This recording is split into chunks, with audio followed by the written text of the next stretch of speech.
Bukas ng ikalima ng umaga ay matatapos na ang 72-hour public notice of execution kay Mary Jane Veloso at kung hindi pagbibigyan ang humanitarian appeal ng pamahalaan ay tuloy na ang execution sa Filipina. Ito ang balita ni March Navarro.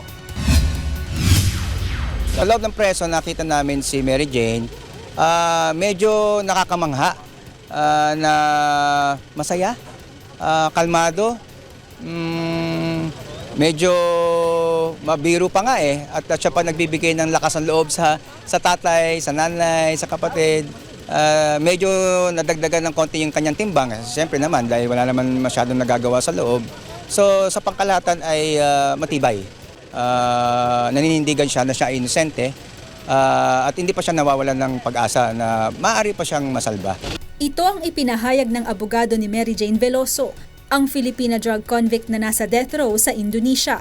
Kahapon ay muling dumalaw ang pamilya ni Mary Jane sa maximum high security prison sa Nasukambangan Island. Sinabi ni Attorney Edre Olalia, nakitaan ng kakaibang sigla si Mary Jane mula nang makita at makasama ang kanyang pamilya.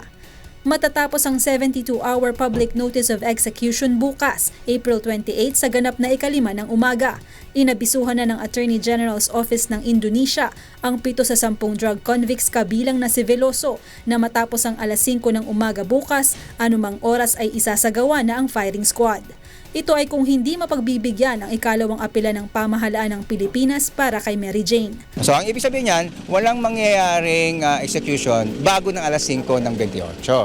Pero siyempre mag-uumpisa na magkaroon ng posibilidad na masentensya, mapatupad na yung sentensya pagkatapos ng alas 5. Bagamat sa aming kaalaman, ang pagpapatupad naman ng sentensya ay ginagawa ng hating gabi, alas 12 ng hating gabi, ayon sa kanilang praktika.